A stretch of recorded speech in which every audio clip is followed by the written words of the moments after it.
출애굽기 21장 1절로 6절입니다. 다 찾으신 줄로 믿고 우리 하나님의 말씀을 다 함께 한 목소리로 받들어 읽습니다. 세번역 성경으로 받들어 읽겠습니다. 시작. 내가 백성 앞에서 공포하여야 할 복근은 다음과 같다. 너희가 히브리 종을 사면 그는 6해 동안 종살이를 해야 하고 7해가 되면 아무런 몸값을 내지 않고서도 자유의 몸이 된다. 그가 혼자 종이 되어 들어왔으면 혼자 나가고 아내를 데리고 종으로 들어왔으면 아내를 데리고 나간다. 그러나 그의 주인이 그에게 아내를 주어서 그 아내가 아들이나 딸을 낳았으면 그 아내와 아이들은 주인의 것이므로 그는 혼자 나간다. 그러나 그 종이 나는 나의 주인과 나의 처자를 사랑함으로 혼자 자유를 얻어 나가지 않겠다 하고 선언하면 주인은 그를 하나님 앞으로 데리고 가서 그의 귀를 문이나 문설주에 대고 송곳으로 뚫는다. 그러면 그는 영원히 주인의 종이 된다. 아멘. 할렐루야. 좋으신 하나님 은혜와 사랑을 감사합니다. 오늘도 이제 12월 첫째 주 예배를 주님께 올려드리면서 하나님 그동안 우리가 공부해왔던 출애굽기 21장 말씀에 우리가 도착했습니다. 오늘도 하나님 우리의 어리석음을 아시오니 주님 사람의 지혜와 사람의 능력으로 주의 말씀을 깨닫지 않게 하시고 오직 하나님께서 베풀어 주시는 성령의 지혜와 계시의 능력으로 하나님의 말씀을 온전히 깨달을 수 있는 하나님 은총을 베풀어 주시옵소서. 오늘도 주의 말씀에 마음을 활짝 열고 아버지 사모하는 마음으로 주의 음성 듣기를 갈망하는 모든 주님의 백성들에게 오늘 시간 분명한 하나님의 뜻과 진리의 말씀을 허락하여 주시옵소서. 감사를 드립니다. 예수님의 이름으로 축복하며 기도합니다. 아멘. 이스라엘 자손들이 이집트 왕 파라오의 손에서 구출을 하셨죠. 하나님께서 자기 백성이다 이렇게 말씀하시면서 모세를 통해서 출애굽기 1장부터 지금까지의 과정이 그겁니다. 이스라엘 백성을 그 나그네로 몸부쳐 살았던 이집트 땅에서 노예 생활하던 그들을 하나님께서 기적같이 이끌어내십니다. 그렇게 해서 이제 또 광야길을 한 3개월가량에 걸쳐서 광야를 통과하고 그리고 이제 드디어 하나님의 산 시내산에 와서 이제 하나님과 계약을 맺는 거예요. 나는 너희 하나님이 되고 너희는 이제부터 내 백성이다. 그렇게 하시면서 하나님께서 주신 조건이 뭐였냐면 10계명을 주신 거죠. 그 10가지 계명. 그걸 우리가 이제 2주 전에 10계명에 대해서 공부를 했고, 자, 그 얘기가 끝나고 난 뒤에 이제 지난 시간에는 이 사람들이 그 나그네로 노예 생활하면서 이집트 땅에 있을 때 이 사람들이 430년 동안 거기서 무슨 일에 끌려다니고 강제로 노동력을 바치게 됐었냐면 그 이집트 사람들이 섬기는 신들이 있어요. 그 신들마다 신전이 있고 그 신전에는 뭐 제단부터 시작해서 여러 가지 그 신에게 제사 드리기 위한 여러 기구들과 뭐 여러 가지 어떤 조형물들 같은 것들이 있거든요. 그런 걸 만드는 일에 아마 이 사람들이 혹사를 당했을 게 뻔하고 그렇게 430년을 살다 보니까 분명히 길들여진 게 뭔가 하면 자 이제 우리의 주신을 만난 거잖아요. 그죠? 이제부터 우리가 섬길 우리의 주신이신 야훼 하나님을 만났으니까 이 사람들은 그냥 거의 자동 반사적으로 그 여호와 하나님, 야훼 하나님을 위해서 아주 큰 제단을 쌓고 그리고 신전도 아주 의리번쩍하게 만들고 뻔하거든요. 근데 그런 게 그냥 뚝딱 하면 만들어지는 게 아니거든요. 엄청난 시간과 엄청난 재물과 노동력과 이런 걸 다 쏟아 부어야 이런 걸 만들게 되는데 하나님께서 그런 걸 원하시지 않는다는 거예요. 그래서 지난 시간에 우리가 제단을 만들려면 흙으로 만들어라. 그리고 돌제단을 하고 싶으면 절대 정대도 만질 생각하지 마라. 그냥 생긴 그대로 갖다 놔라. 그리고 그거는 어떤 거 갖다 놓냐면 너무 높고 커서 층층대를 만들어야 그 제단 위로 올라갈 수 있는 그런 거 만들지 말라는 거예요. 아주 소박하게, 아주 조그맣게, 아주 편리하게 그렇게 말씀하시는 거지요. 여러분 이 말씀을 오늘날로 적용을 해보면 어떤 건가 하면 오늘날에도 보면 그 하나님을 믿는 성도들을 그들의 시간이나 물질이나 뭐 이런 것들을 헌신과 봉사라고 하는 이름으로 그냥 교회가 그걸 꽉 잡고 강제로 그런 것들을 하게 하는 거지요. 그래서 시간도 교회에다 많이 쏟게 하고 물질도 그냥 있는 대로 다 갖다 바치고 없으면 빚이라도 내서 막 이렇게 헌신하게 하고 또 봉사라는 명목으로 막 거의 일주일을 교회에서만 이렇게 강제로 이렇게 붙들고 늘어지고 그게 믿음이 좋은 것처럼 오늘날 보면 주변에 그런 교회들이 굉장히 아주 쉽게 찾아볼 수 있는 교회들이거든요. 요쯤 되면 이제 그러면 헌신하지 말라는 얘기인가 보다. 뭐 봉사하지 말라는 얘기냐? 뭐 이렇게 생각하실 수 있는데 그건 아닙니다. 좋다 말았네. 뭐 이렇게 생각하실 수 있는데 대상이 틀렸다는 거예요. 여러분 이게 주님을 위해서 우리가 이게 그런 거거든요. 절대로 하나님의 나라가 여러분 우리의 수고와 헌신 없이 저절로 만들어지지 않습니다. 여러분 그걸 우리는 초대교회의 기록을 통해서 알 수 있잖아요. 초대교회 예수님이 뽑으셨던 예수님의 사도들과 그리고 집사들과 그때 초대교회를 세우기 위해서 하나님 나라를 세우기 위해서 쓰임받았던 주님 나라의 일꾼들이 얼마나 많이 헌신하고 얼마나 많이 수고하고 한 얘기가 사도행전이나 초대교회 기록들에 굉장히 잘 나와 있어요. 뭐 사도 바울 같은 경우도 마찬가지고요.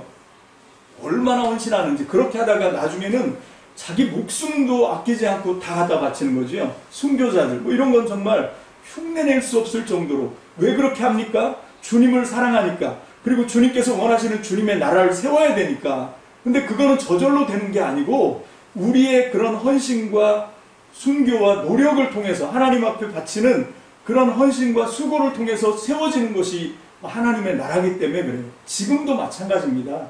근데 지금은 뭐가 잘못됐냐면 대상이 잘못된 거죠. 대상이 이게 이 목사나 교회한테 저도 사실 이 설교를 안 하고 싶어요. 그냥 이렇게 바꿔서 하고 싶어요. 목사한테 잘하는 게 주님한테 잘하는 거다. 주님을 사랑하면 목사한테 잘해라. 이렇게 얘기하는 게 저도 되게 좋지요. 근데 성경이 그렇게 말하고 있지 않습니다. 자, 먼저 우리 한 군데 찾아보겠습니다. 요한복음. 자, 요한복음 21장 15절로 17절입니다. 요한복음 21장 15절로 17절 다 함께 읽습니다. 시작. 그들이 아침을 먹은 뒤에 예수께서 시몬 베드로에게 물으셨다. 요한의 아들 시몬아, 내가 이 사람들보다 나를 더 사랑하느냐? 베드로가 대답하였다. 주님, 그렇습니다. 내가 주님을 사랑하는 줄을 주님께서 아십니다. 예수께서 그에게 말씀하셨다. 내 어린 양떼를 먹여라.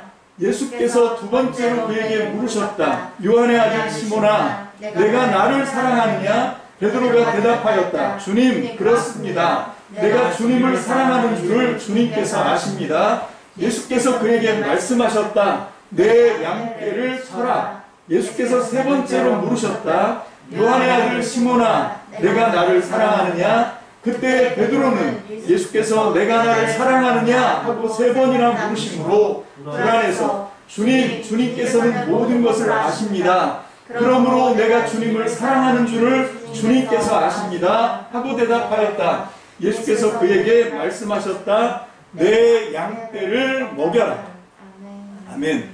여러분 이게 오늘날 목사들에게만 주신 말씀이 아닙니다. 주님이 똑같이 말씀하시는 거예요. 너 나 사랑하냐? 예, 나 주님 사랑합니다. 그러면 그 사랑을 뭘로 보시겠다는 거냐면 내 어린 양떼를 먹이는 걸로, 내 양떼를 치는 걸로, 그걸 통해서 정말 주님을 사랑하는구나. 주님을 사랑하는 그 성도의 헌신과 그 성도의 정말 충성을 주님이 받으신다는 거지요. 여러분 이거를 우리가 회복해야 됩니다. 이게 사실은 종교개혁이 지금부터 500년 전쯤 1517년에 종교개혁이 일어났잖아요. 여러분 2017년이 종교개혁 500주년이었습니다.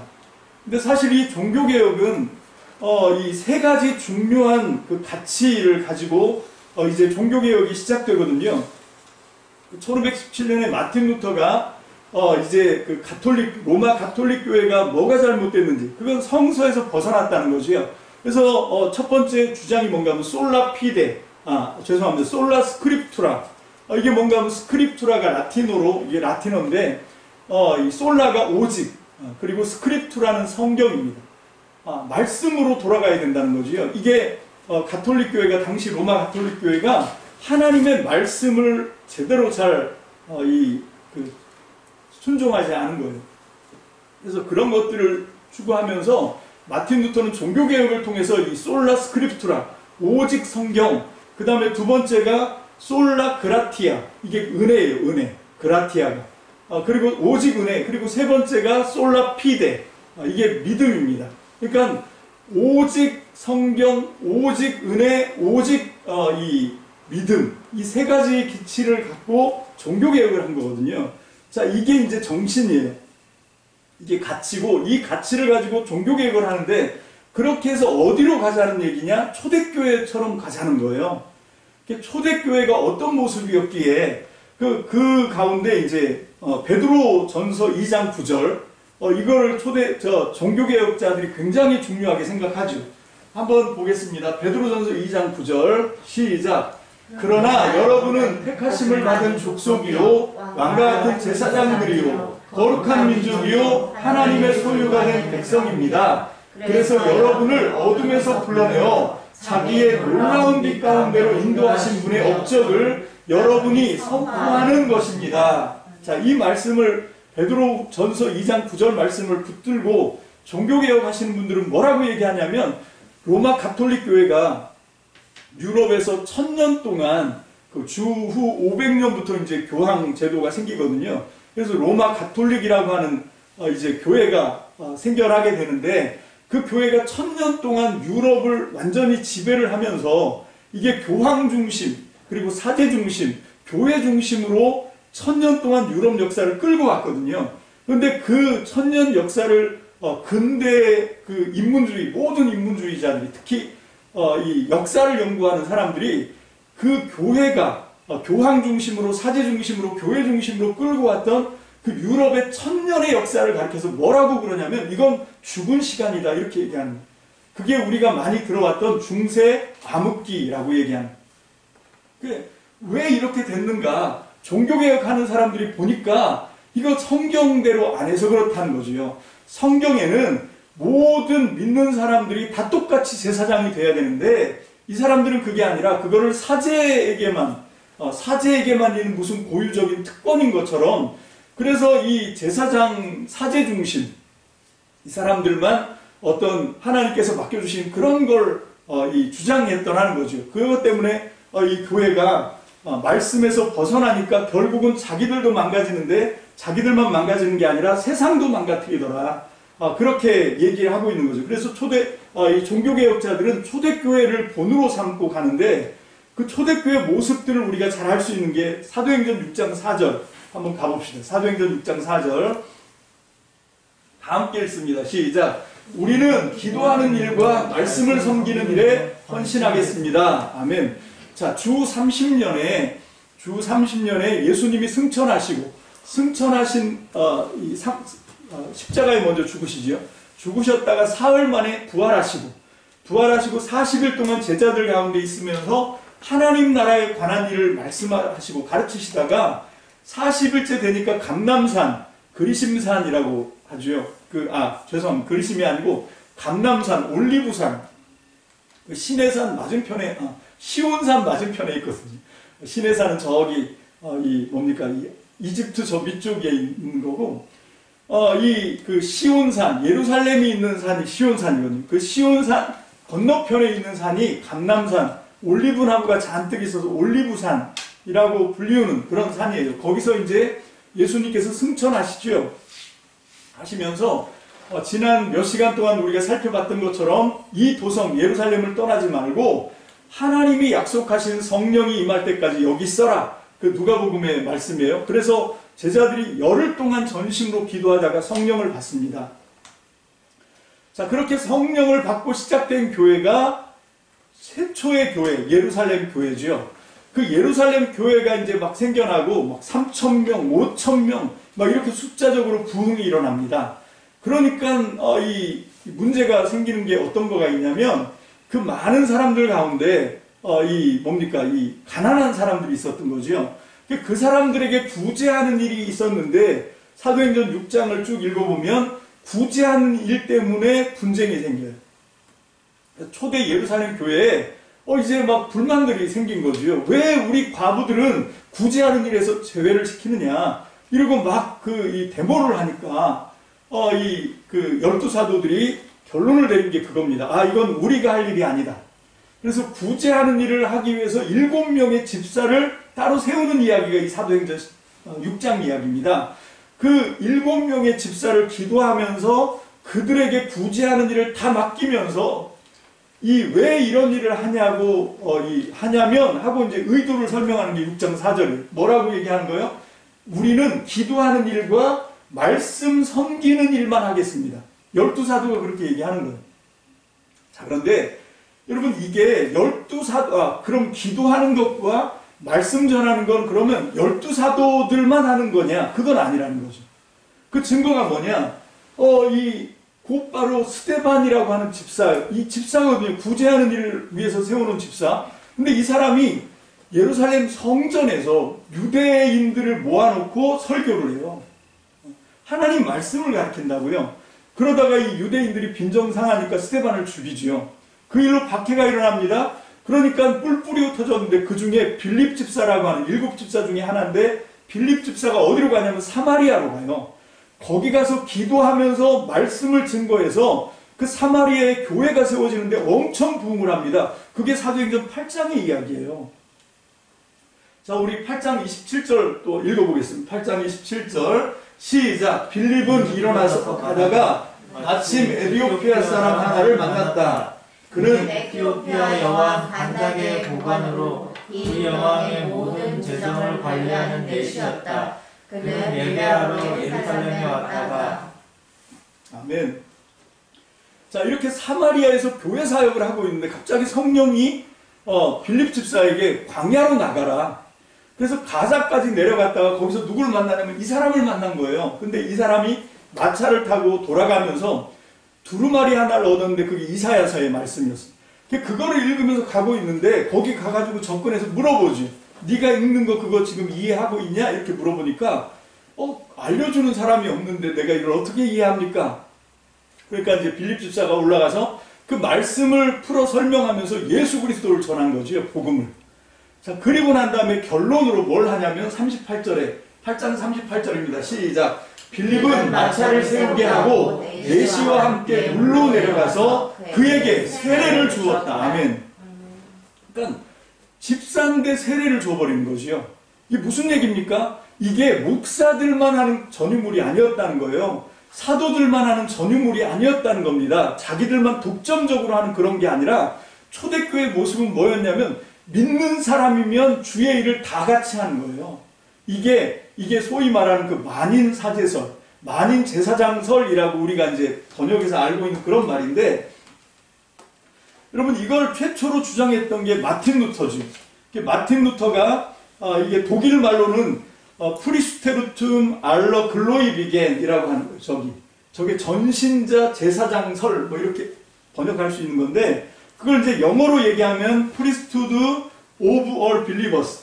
그러니까 모든 믿는 사람들은 priesthood, 사제다, 성직자다 그런 뜻인 거예요. 거룩한 일을 누구든지 다 할 수 있다, 차별이 없다 그런 얘기죠. 근데 이거를 우리 말로는 만인 제사장설 이렇게 번역을 했거든요. 근데 이 번역은 좀 문제가 있습니다. 뭔가 하면 여기서 만인은 믿는 사람만 얘기하는 게 아니라 안 믿는 사람까지 포함해서 만인이잖아요. 그럼 안 믿는 사람도 제사장입니까? 그럴 수는 없지요. 여러분 아까 우리가 읽었던 베드로전서 2장 9절은 선택함을 받은 그 택함 받는 믿는 사람들이 하나님의 족속이고 왕같은 제사장이고 그런 거지. 안 그렇습니까? 물론 뭐 모든 사람을 다 선택했다 이렇게 주장하면 그 말도 일리가 있다고 얘기할 수 있지만, 여기 독일어도 그렇고 영어도 그렇고 이 모든 믿는 자들이 이 프리스투드, 성직자다 그런 뜻인 거예요. 그러니까 이거는 만인 제사장이 아니고 전신자 제사장 이렇게 번역을 할 수 있는 말인 거죠. 자, 뭐 이거는 그렇게 뭐 심각하게 다룰 문제는 아닌 것 같고, 어쨌건 자, 이걸 가지고 종교개혁을 했단 말입니다. 그게 500년 전 얘기예요. 근데 제가 볼 때는 그 종교개혁은 반도 완성 못 시킨 것 같다 그런 생각이 드는 거죠. 잘한 건 있죠. 뭘 잘했냐면 사제들만 갖고 있었던 라틴어 성경을 독일어부터 시작해서 영어 이렇게 번역을 해서 모든 성도들의 손에 들려준 거, 이거는 성공했어요. 그래서 지금 우리가 한글로 된 이 성경을 들고 있잖아요. 그지? 뭐 새번역, 공동번역, 개역개정판, 뭐 여러 가지 번역들로 우리가 성경을 이렇게 읽고 있다. 이게 500년 전에 종교개혁 하던 사람들이 꿈꾸던 거였어요. 이 사람들이 지금 이거가 이루어진 걸 알면 정말 깜짝 놀랄 거예요. 왜냐하면 그 전에 1000년 동안은 사람들은 하나님의 말씀을 가까이 할 수 없었거든요. 이거는 교황이나 사제들만 갖고 있는 특권이었어요. 그래서 막 그 사람들한테 굽신거려야 되는 그런 거였거든요. 그런데 이제 500년이 지나니까 모든 신자들의 손에, 모든 성도들의 손에 성경책이 다 들려져 있는 거죠. 자, 요거는 성공했어. 근데 뭐를 못했냐면 사역이, 모든 사람이, 모든 신자가 다 제사장 사역을 해야 되는데 이 사역은 아직 성도들에게 안 넘어간 거예요. 그러니까 어떤 건가 하면 아까 우리가 그 베드로에게 예수님이 말씀하신 것처럼 너 나 사랑하냐? 예, 사랑합니다. 그러면 내 어린 양떼 먹여. 내 양떼를 쳐. 내 양떼를 먹여. 이렇게 말씀하셨는데 오늘날 성도들이 그 말씀을 읽으면서 어떤 생각하냐면 아, 이거는 목사님한테 주신 말씀. 이렇게 듣는 거죠. 아닙니다. 여러분, 이건 모든 신자가 다 같이 받아야 되는 말씀이죠. 모든 성도가 다 같이 받아야 되는 말씀입니다. 왜 그 양떼를 먹이는 거를 목사만 하는 일이라고 생각을 합니까? 이게 뭔가 하면 미완의 종교개혁 때문에 그렇다라고 생각하는 거죠. 이제는 사역이 모든 성도들의 손에, 모든 신자들의 손으로 돌아가야 돼요. 성경이 모든 성도들의 손에 올려져 있는 것처럼 이제는 주님을 위해서, 주님 나라를 위해서 일하는 그 사역이 돌아가야 됩니다. 그리고 아까 제가 초반에 얘기했던 것처럼 이제는 우리가 시간과 우리가 갖고 있는 모든 물질과 우리가 갖고 있는 모든 것들을 다 쏟아부어야 되는 대상이 뭔가 하면 내가 이제 먹이고 회심시키고 그래서 양육시키고 변화시키고 제사를 만든 그 어린 양떼에게 내가 다 쏟아부어야 되는 거죠. 그게 주님을 사랑한다고 하는 그 증명이다라고 하는 거예요. 그러니까 우리는 어떻게 해야 되냐? 찾을 때까지 찾지 않을 수가 없는 거예요. 그리고 찾으면 어떻게 합니까? 그 찾은 그 양을 잘 전도하고 회심시키고 그리고 양육시키고 그래서 그 양으로 하여금 풍성한 생명을 얻게 만들어야 되는 거죠. 여러분, 그 일이 성도가 해야 되는 일입니다. 성도가 자기 삶에서 그냥 교회만 왔다 갔다 하고 헌금만 열심히 하고 이걸로 끝나는 게 아니다 라고 하는 거예요. 주님의 일을 해야 합니다. 왜? 주님이 그랬거든요. 네가 날 사랑하냐? 예, 11조 해. 이렇게 얘기했으면 얼마나 좋아요. 네가 나 사랑하냐? 예, 새벽 기도 드려. 이랬으면 얼마나 좋습니까? 그 얘기 안 하시고 너 나 사랑해? 예, 그럼 내 어린 양떼를 먹여라. 내 어린 양떼를 쳐라. 이렇게 목양을 말씀하시는 거예요.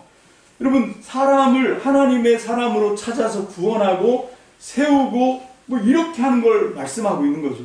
여러분, 우리는 이제 이 일로 우리의 신앙의 체질이 바뀌어져야 된다라고 하는 것입니다.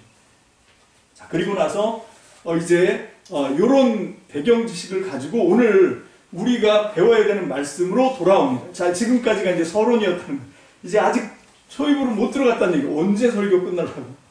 금방 끝납니다. 짧으니까요. 자, 출애굽기 21장 역시 마찬가지로 제가 말씀드렸죠. 이게 정말 이 이스라엘 자손들을 430년 만에 하나님이 구출해 내신 거예요. 그리고 처음 만난 거거든요. 십계명 말씀해 주시고 그리고 난 다음에 너네들 나한테 제사 바친다고 부산 떨지 마. 그냥 난 너희들이 그런 거에 시간 뺏기는 거 원하지 않아 라고 말씀하신 거예요. 그게 제단을 쌓으려거든 흙으로 만들어. 그리고 절대 층계에 놓고 올라갈 어마어마하게 큰 규모 생각하지 마. 작은 걸로 해. 그리고 만약에 돌제단 하고 싶어? 그러면 절대 정을 안 대도 되는, 원래 생긴 게 펀펀한 그런 거 조그만 거 갖다 놓고 해 라고 말씀하시는 거예요. 왜? 하나님이 원하시는 건 그런 허례허식적인 제사에 모든 성도들이 거기에 몰입해서 자기들의 시간과 정열과 물질을 낭비하는 걸 하나님이 원하시지 않기 때문에 그래요. 그리고 하나님께서 원하시는 건 뭔가 하면 그렇게 모든 열방을 찾아 구원하는 제사장 나라가 되는 겁니다. 이것 때문에 하나님이 자기 백성을 택하셨고 그 백성을 이집트 파라오의 손에서 구출해낸 거예요. 그게 출애굽기 19장에 나와 있는 하나님의 목적 아니었습니까? 내가 너네를 왜 이렇게 건져내려고 애를 썼냐면 19장 6절이죠. 19장 6절 이건 제가 저걸 안 했으니까 제가 읽어드리겠습니다. 너희의 나라는 나를 섬기는 제사장 나라가 되고 너희는 거룩한 민족이 될 것이다. 너는 이 말을 이스라엘 자손들에게 알려주어라. 아멘. 이 말씀하신 거예요. 이게 베드로 전서 2장 9절 말씀입니다. 베드로가 바로 이 출애굽기 19장 5절 6절 말씀을 갖고 지금 자기가 편지를 쓴 거거든요. 자, 어쨌건 그래서 이 하나님의 백성 이스라엘 자손은 뭐에 관심을 가져야 되냐면 다른 우상을 섬기는 가짜 신을 섬기는 그런 다른 종교들하고는 다르다는 겁니다. 그들은 제사하는 것밖에 없어요. 그거에서 복 받는 것, 그게 그 우상을 만든 목적이잖아요. 근데 우리 하나님은 이사야서에서 계속 말씀하신 것처럼 나는 너희들이 손으로 만든 가짜 신하고 난 다른 신이다 라고 말씀하는 거예요. 나는 그런 가짜 우상이 아니다. 여러분, 그게 어떻게 달라지냐면 하나님이 원하시는 건 그런 제사에 푹 빠져서 뭐 그런 거 아니라는 거죠. 그 제사 받고 제물 받고 그리고 복을 주고 이런 신이 아니다. 나는 목적이 있다. 어떤 목적? 너희도 구원하고 너희만 구원하는 게 아니라 구원받은 너희의 삶을 통해서 다른 모든 열방과 모든 민족들을 구원해내는 것, 이것이 하나님의 목적입니다. 그래서 거기에 이제 우리가 쓰임을 받고 거기에 하나님께 쓰임받는 저와 여러분들 되시기를 주님의 이름으로 축복합니다. 아멘. 그래서 하나님이 그렇게 첫 번째로 그렇게 나는 제사를 너한테 그렇게 막 몰입해서 그런 거에 몰두해서 그런 거 나는 원하지 않는다. 그게 흙으로 제단 만들어라. 돌 제단을 하고 싶거든 정을 안 대도 되는 수고를 안 해도 되는 그런 거고 그 층계를 놓지 말아라. 작은 걸로 해라. 이렇게 말씀을 하시고 본격적으로 이제 너희가 가르쳐 줘야 되는 그 법규가 이런 거다라고 말씀하시는 거예요. 백성 앞에서 공포해야 할 법규는 다음과 같다. 이게 21장 1절 말씀입니다. 자, 그러면서 무슨 얘기를 하냐면 정말 저는 이게 너무 느닷없는 것 같아요. 갑자기 귀뚜는 종 얘기를 하는 거예요. 자, 여기 귀 뚫린 분들 계십니까? 여러분들이 무슨 의미로 귀를 뚫었나요? 그러면 성경에 보면 왜 귀를 뚫냐면 바로 이 의미 때문에 그래요. 그럼 여기 있는 어떤 남자 종이 있어요. 이 사람이 주인의 집에 어떻게 들어왔는지 이게 중요합니다. 처음부터 결혼한 상태에서 이 주인에게 노예가 돼서 들어왔든지. 여러분 이게 그 유명한 그 율법에는 정결법이 있고 그 다음에 안식일법이 이렇게 나눌 수가 있는데 이건 안식일법에 해당되는 얘기죠. 무슨 얘기냐면 6년만 종을 부리고 7년이 되면 안식년이 되면 어떻게 하라는 거예요? 자유를 주어서 보내라는 거예요. 자유민으로 돌리라는 겁니다. 이게 이 율법의 굉장히 중요한 정신이에요. 이게 안식일법. 이게 나중에 완성되는 게 뭔가 하면 안식일이 7번 지나고 그 다음에 50년이 되면 무슨 해입니까? 희년이잖아요. 희년. 여러분 예수님이 오셔서 뭐라고 말씀하시면 나는 희년으로 왔어 이렇게 말씀하셔요. 그게 누가복음 4장에 갇힌 자를 풀어서 자유하게 하고 왜? 나는 희년으로 왔기 때문에. 나는 모든 억울한 자들의 억울함을 풀어주기 위해서 왔어. 그게 희년 정신이거든요. 그런데 여기 있는 이 히브리 사람을 종으로 받았으면 이 사람은 희년까지 기다릴 것도 없이 첫 번째 안식일 6년 동안만 노예로 부리고 7년이 되면 풀어서 자유하게 하라는 겁니다. 보내라는 거예요. 근데 문제가 있어요. 뭐가 있냐면 상황에 따라서 약간 다른 거지요. 그러니까 처음에 들어올 때 아내랑 같이 결혼한 상태에서 들어왔으면 다 내보내야 돼. 자식까지. 근데 문제는 뭔가 하면 들어올 때는 홀몸이었어. 근데 들어와서 주인이 자기가 데리고 있었던 그 뭐 재산이니까요. 자기 집의 여종 가운데 하나를 둘이 결혼을 시켜준 거지요. 그래서 두 사람이 결혼을 했어. 그래서 그 사이에 자녀가 나왔어. 그러면 문제가 뭔가 그 여종은 누구 거예요? 이 종의 아내지만 이 여종은 원래가 그 주인의 소유인 거예요. 그러니까 어떻게 되냐면 나갈 때 안식년이 돼서 내보낼 때 자유를 찾아서 이제 자유를 획득해서 나가게 될 때 그 남자종만 내보내려는 거지. 이게 문제인 거예요. 이 아내나 자식은 원래가 주인의 소유였기 때문에 못 나간다는 거지요. 여전히 주인의 소유고 종이에요. 자, 이런 상황이 됐을 때 여기서 이제 이 종이 결단하는 거죠. 21장 5절입니다. 5절 다 함께 읽습니다. 시작. 그러나 그 종이 나는 나의 주인과 나의 처자를 사랑함으로 혼자 자유를 얻어 나가지 않겠다 하고 선언하면 이게 중요한 거예요. 자, 여기는 나는 나의 주인도 사랑하고 나의 처자도 사랑합니다. 그렇지만 제가 그 마음속 인터뷰를 해봤거든요. 속마음은 뭐냐면 내 마누라하고 내 자식을 놓고 나 혼자 자유를 얻어 나갈 수가 없는 거죠. 그 처자식 때문에 그렇게 하는 거예요. 그러니까 이 남종은 이 남자종은 이제 자유인이 될 수 있는데 뭘 택하는 겁니까? 영원한 종을 택하는 거예요. 난 영원히 종이 되겠습니다. 왜? 목적이 뭐냐? 이유가 뭐냐? 내 아내와 내 자식을 사랑하니까 헤어질 수가 없는 거죠. 내 아내와 내 자식과 영원히 같이 살기 위해서 사랑하니까. 여러분 여기서 이 주인을, 물론 주인을 사랑할 수도 있습니다.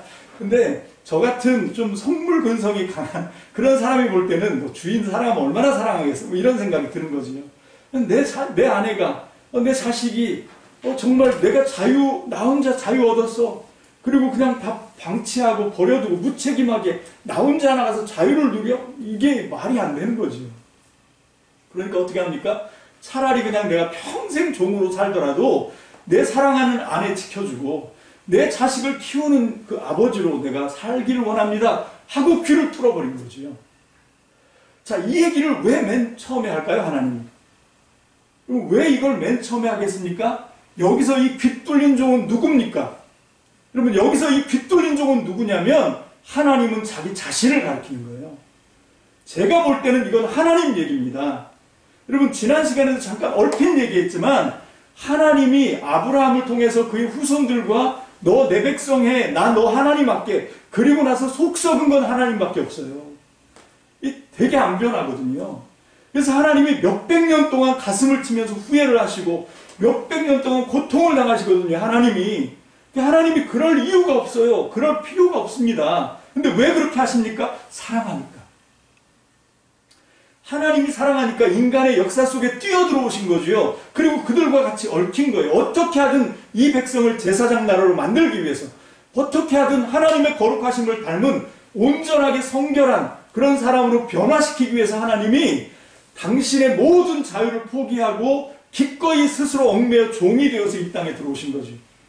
여러분, 귀가 뚫렸습니까? 귀 정도가 아니죠. 여러분, 사람이 되셔 오셔서는 완전히 손과 발에 구멍이 뚫렸어요. 옆구리에 구멍이 뚫렸습니다. 그렇게 해서라도 하나님은 사랑하는 사람들을 건지고 구원하기 위해서. 그러면 이게 하나님 이야기예요. 그래서 하나님은 맨 처음에 율법을 주시는데 첫 번째로 하는 얘기가 바로 이 귀 뚫린 종 얘기를 하는 거예요. 여러분, 이 말씀을 통해서 우리는 이 얘기가 하나님이 우리를 이만큼 사랑하시는 어마어마한 사랑의 얘기구나, 이게 눈이 떠져야 됩니다. 그럴 때 그 다음부터 나오는 그런 이야기들을 우리가 지킬 수 있는 힘이 생기는 거예요. 여러분, 이게 원래 그래요. 우리는 하나님의 법을 율법으로 받아 지켜서 온전해질 수 있는 사람은 아무도 없습니다. 근데 이건 있어요. 뭐냐면 이게 하나님이 나한테 보여주신 이 어마어마한 사랑을 내가 경험하면, 내가 거기에 눈을 뜨면 그때는 내가 그 사랑 때문에 감격해서 이게 할 수가 있는 거죠. 마치 이런 것과 같습니다. 이제 이 예화를 들고 말씀을 마칠 건데, 제가 설교하면서 종종 많이 썼던 예화예요. 어떤 건가 하면 굉장히 부잣집에 신분도 높아요. 요즘 뭐 신분제 사회가 아니지만 뭐 옛날에 보면 막 양반, 이 동양이죠. 근데 저 유럽 얘기를 한번 해보자면 막 백작이야. 근데 이 사람은 뭐냐면 어마어마한 상속을 받아서 억만장자, 성도 막 여러 채가 있고, 그 이 영화 같은 데 나오는 멋있는 성들 있잖아요. 그런 성도 막 엄청 많고, 그 부하 거느리고 있는 그 기사들, 뭐 이런 군대들 정도가 될 만큼 그렇게 많은 밑에 있는 사람도 있고, 근데 이 사람은 뭔가 아직 혼자야. 혼자 결혼을 안 했어요. 근데 자기 그 삶에 뭔가 이렇게 도움을 얻기 위해서 이제 여종 하나를 구한 거지요. 그래서 여종 하나를 구해서 이제 그 여종과 계약을 맺는 겁니다. 너는 아침에 6시에 무조건 기상해. 그리고 청소부터 싹 하고, 아침 8시가 되면 아침 맛있는 아침을 차려야 되고, 빨래는 일주일에 2번 이상 빨래를 해야 되고, 대청소는 뭐 몇 번 해야 되고, 뭐 이런 걸 다 이제 종하고 하는 거지요.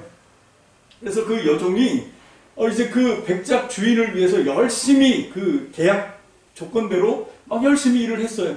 그러다가 어느 날 이 백작, 그 혼자 된 총각 백작하고 이 여종이 눈이 맞아버린 거예요. 그래서 서로 이 신분을 뛰어넘는 사랑을 했습니다. 그래서 이 백작이 그 정말 완전히 신분 차이에도 불구하고 이 여종에게 프로포즈를 하고, 그래서 정말 그 막 뭡니까 이게 알 굵은 다이아몬드로 이 프로포즈하고 반지도 끼워주고 목걸이도 해주고 뭐 이러면서 성대하고 결혼을 했어요. 자, 결혼하고 난 다음에 그 백작의 여종으로 살았었던 그 여자가 나는 이제 백작의 부인이니까 난 이제 절대 남편을 위해서 아무것도 희생하거나 헌신하지 않겠어. 뭐 이러면 이거는 얘기가 안 되는 거죠. 이 여자가 뭐라고 그러냐면 난 그전에는 이 백작을 위해서 아침에 6시에 일어났지만 이제는 내가 이 백작을 너무 사랑하니까 뭡니까? 5시 반부터 일어나는 거죠. 그리고 정말 자기 남편을 사랑하니까 그 남편을 위해서 맛있는 음식을 만들고 남편이 입어야 되는 옷을 더 깨끗하게 빨고 다림질을 하고 그 남편을 위해서 막 이렇게 하는 거예요. 여러분 이런 게 오늘 저와 여러분들에게 주신 어떤 말씀의 교훈이 있다고 생각을 하는 거죠. 여러분 저와 여러분들이 오늘 우리에게 주신 이 하나님의 율법을 받아서 그 하나님의 법대로 지키는 게 이 구약시대 율법시대라고 얘기하는데 그때보다 어떻게 보면 이 성령시대 이제 이 교회시대의 우리 성도들은 오히려 더 부지런하게 율법시대에 살던 사람보다 더 철저하게 하나님의 말씀에 순종하는 자세가 생기지 않으면 저는 뭔가 문제가 있다고 생각합니다. 여러분 물론 우리가 그런 행위로 율법을 지켜서 구원을 받는 건 분명히 아닙니다. 근데 정말 우리를 위해서 그렇게 귀가 뚫린 종, 우리를 위해서 당신의 자유를 억압하고 다만 우리를 건지시고 구원하시기 위해서 십자가에 달리사 손발에 구멍이 뚫리시고 옆구리에 창구멍이 뚫려서 물과 피를 다 쏟으시기까지 우리를 위해서 희생하신 그 하나님의 사랑을 우리가 정말 믿는다면 그 주님을 사랑하는 일에 우리가 뭘 아끼겠습니까? 그리고 그 주님을 사랑하는 일이 뭡니까? 내 양떼를 먹여라. 내 어린 양떼를 쳐라. 이렇게 말씀하신 건데 그거를 안 한다고 하는 건 이 하나님의 사랑을 안 믿는 거죠. 정말 우리가 하나님의 그 끔찍한 그 어마어마한 사랑을 우리가 받은 사람이라고 우리가 확신한다고 하면 여기 하나님께서 원하시는 게 예수님께서 베드로에게 말씀하신 그 요한복음 21장 15절로 17절을 통해서 하나님이 우리에게 원하시는 게 이거였는데 네가 나 사랑해? 예, 내가 주님 사랑합니다. 나 사랑하면 내 어린 양떼를 먹여. 내 양떼를 쳐. 내 양떼를 먹여. 이렇게 말씀을 하셨는데 그거를 안 해. 그러면서 주님을 사랑한대. 그냥 예배만 열심히 드리고 찬양할 때 막 미친 대기처럼 소리치고 박수치고 그런데 삶에서는 여전히 하나님이 잃어버린 그 영혼 때문에 가슴 아파하시는데 거기에는 관심 1도 없어. 그런데 그게 어떻게 주님을 사랑하는 거야? 그냥 자기 혼자 자기 종교심에 빠져서 자기 혼자 종교 노름하는 거지요. 우리가 정말 하나님을 사랑하려고 하면 그 길은 말씀 속에 있습니다. 그 말씀에 있는 것들을 순종하고 따라가는 것, 이것이 정말 주님을 사랑하는 것. 주님이 우리에게 그걸 원하십니다. 이제 우리 참미등교회는 2020년 이제 한 달밖에 안 남았으니까 이걸 잘 정리하고 2021년부터 본격적으로 정말 주님을 사랑하는 일을 개인적으로도 하셔야 되지만 우리 참미등교회가 정말 주님을 사랑하는 교회입니다. 우리 공동체가 정말 주님을 사랑하고 주님이 원하시는 일을 위해서 최선을 다하겠습니다 라고 하는 걸 뭔가를 좀 보여주자고요. 저는 그게 저 잃어버린 영혼을 찾을 때까지 찾아 구원하고 그 잃어버린 양을 주님을 발견할 수 있도록 눈을 열어주고 회복시켜주고 성장시켜주고 그래서 마침내 정말 주님의 온전한 제자로 만드는 것, 그것이 주님이 우리에게 맡겨주신 일이라고 확신합니다. 아멘. 그 일에 우리는 정말 더 많은 시간과 더 많은 물질과 더 많은 관심과 정성을 다 쏟아부어서 정말 마지막 우리에게 주어진 생명의 시간이 다 하는 그때까지 주님을 사랑하는 사람으로 살다가 주님 나라에 들어가서 하나님과 기쁨의 만남을 갖게 되시기를 주님의 이름으로 축복합니다. 기도합시다. 할렐루야. 주님 감사합니다.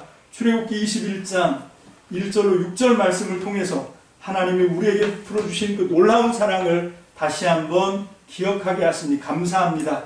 하나님, 그러나 그 사랑을 받고 그 사랑 가운데 감격만 하고 멈추는 아버지 그런 정말 얄팍한 믿음이 아니라 이제 온전히 주님의 말씀에 순종하며 주님의 사랑에 보답해드리는 우리 참미등교회 모든 성도들, 우리 교회 공동체가 다 될 수 있도록 주여 축복하여 주시옵소서. 그래서 아버지 하나님, 정말로 잃어버린 그 주님의 영혼, 내 어린 양떼, 내 양떼를 먹이고 기르고 하나님 주님의 나라를 만들어가는 그 일에 우리 참미등교회가 우리 참미교회에 속해 있는 모든 성도들이 하나님 최선을 다해서 주님 나라를 건설해 나가는, 주님의 뜻을 완성시켜 나가는 주의 백성들로 삶을 살게 주님 축복하여 주시옵소서. 감사를 드립니다. 예수님의 이름으로 축복하며 기도합니다. 아멘.